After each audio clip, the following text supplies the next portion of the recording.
Hey, I'm Hashim. Thanks for tuning in to today's video, which is going to be about light meters. 4 common types of light meters that are good for general usage with your photography, daily life stuff, with street photography, and so on.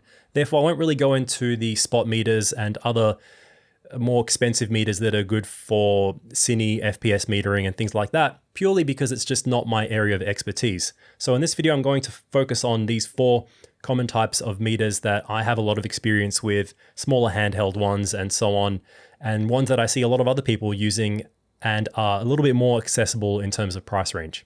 So understanding and being able to read light is quite important to make a good exposure, especially when it comes to film photography where film costs money and you can't really afford to be throwing away shots, and you also don't have a preview of what you're going to get in terms of the final exposure. That's why it's worth having a light meter, and it's also worth, in my opinion, learning Sunny 16, having some basic understanding of light, as I've spoken about in an entire other video about why it's worth learning it. And I even have a full tutorial about learning how to read light without a meter. So check that out if you want. I'll leave some links. But even if you have a good knowledge of Sunny 16, as I said in those videos, it's still worth having a light meter for those situations where you might need it, or to help you train in being able to not need it. So I'll go over a few options, and the first one being on the cheapest or free side of things, which is to just use an app on a smartphone. A lot of these are actually available for free or for very low cost. So if you tend to carry a smartphone with you everywhere, you'll always have a light meter with you. And it's a good option if you're just getting into this whole film photography thing, into being able to meter the light, and you just can't be bothered buying a whole device, or you don't want to spend the money just yet, which is fine. This is worth having if you have nothing else, and they can be fairly accurate. Now, there is variation from device to device depending on the setup of the camera on the phone or the light sensor, and there can be variation, but you can test their accuracy. For example, if you have a digital camera, put it into manual mode, take a photo, check it against the light meter for a reading in that same area, do it for a few different scenes, and you get an idea of how accurate the app that you can find is on your device. But generally, these won't be quite as accurate as a dedicated meter, and they do mainly just rely on little sensors that mean they do a reflected meter reading, so you won't get that accuracy, especially at the far ends of things in terms of really dark or really bright scenes, but you'd be surprised how well they can work depending, again, on the app on the phone that you can find.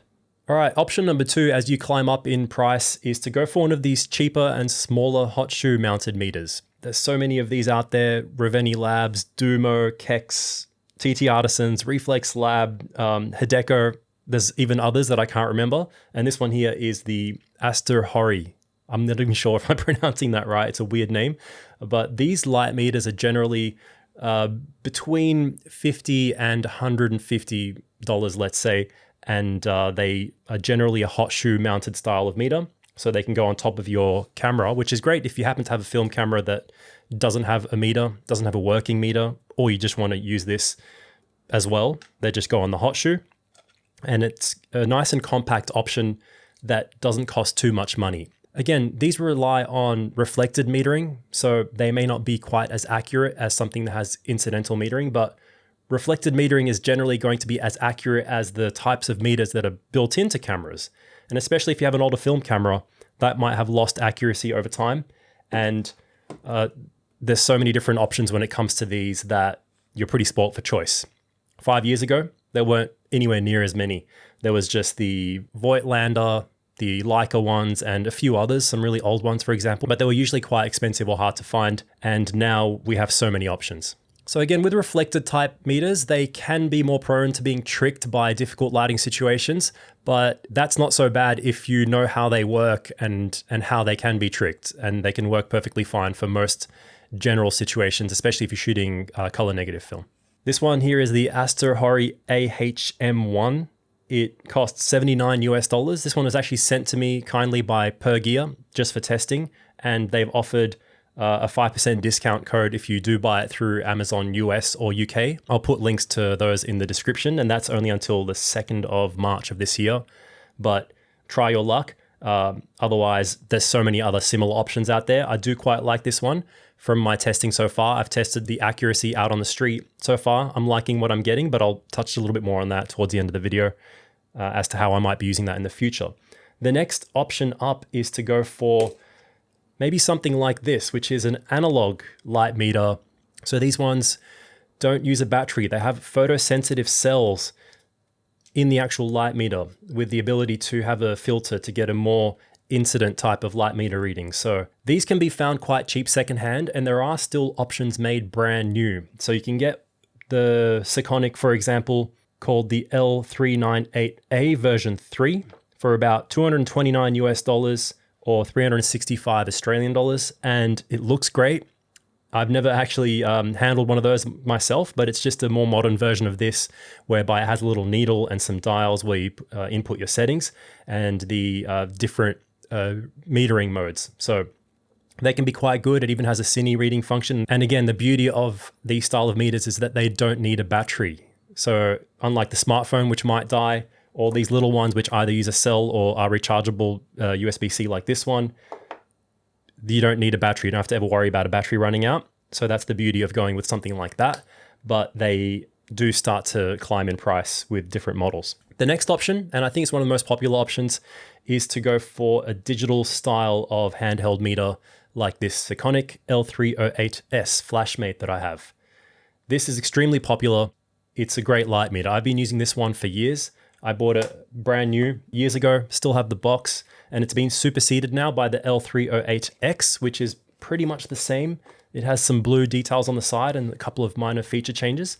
But this is a very reliable light meter that runs on AA batteries and has the incident meter with the bulb there, where you can actually slide it across to do a reflected metering if you like. I won't go into the nuance of differences between reflected and incident metering in this video. That's worth a whole other video.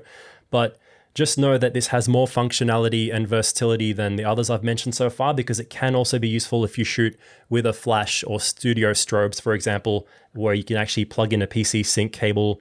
And even without that, you can read the flash power if you're using a flash. And it just has a lot of functionality built in that might be quite useful as you get a little bit more experienced. So this is a good all-rounder. This is the light meter that I have been using the most over the years, and I'll continue to be using going forward. So the next option up would be to go for a spot meter, which is going to be a larger pistol style meter where you can actually look through and get spot meter readings. But again, it's not my area of expertise, and they do cost a lot more. So it's not really within the justification of my budget, at least. But I would encourage you to check out other videos on that, especially by someone like Nick Carver, who has a lot of videos showing him using a light meter, how to use it to get different zones from an image. And he even has like courses on how to use a good spot meter. But if you do want to go down that path, you have options from Sekonic, for example, for about 858 Australian dollars or 629 US dollars for one of their most high-end spot meters. And obviously these spot meters will also have the other functions like incident and reflective metering and more built into them, but they're going to be larger, heavier, less portable. So I think for general usage, that's not really what we're looking at here. Another option worth mentioning is something in between the smaller digital style meters and the analog style meter. So what I've seen online is the Sekonic L208, which is actually an analog style of meter, yet it actually runs on batteries.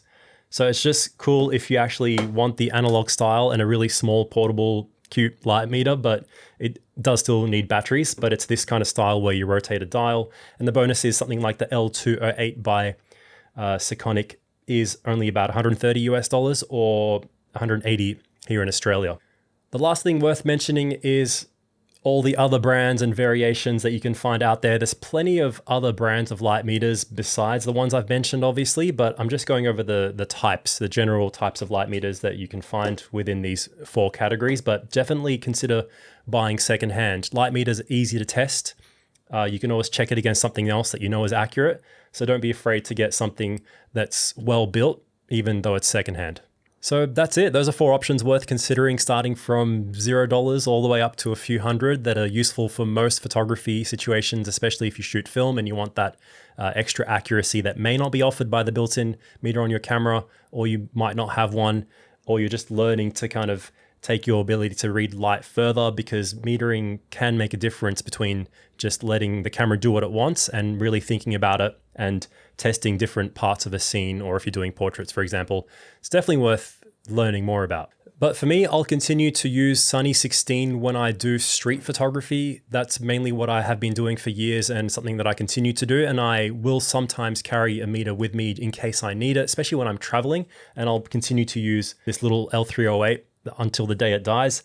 And I have a trip coming up next month, but I actually might take this little Asterhori light meter with me for that trip and experiment more and get more usage time out of that, because I feel like because it's so portable and it has the built-in USB-C rechargeable plug, which is really handy because everything else I have is USB-C. I might actually take that with me as well and get more usage time with it, because it does have that constant metering mode, which is something I like. If you've seen my other video about Sunny 16, I love to always be metering and always be reading the light before even taking the shot. So I like that it has that constant metering mode and that it's pretty small. You can chuck it on the hot shoe or leave it in your pocket or in your bag. And yeah, I might experiment a little bit more with that for my next street photography trip.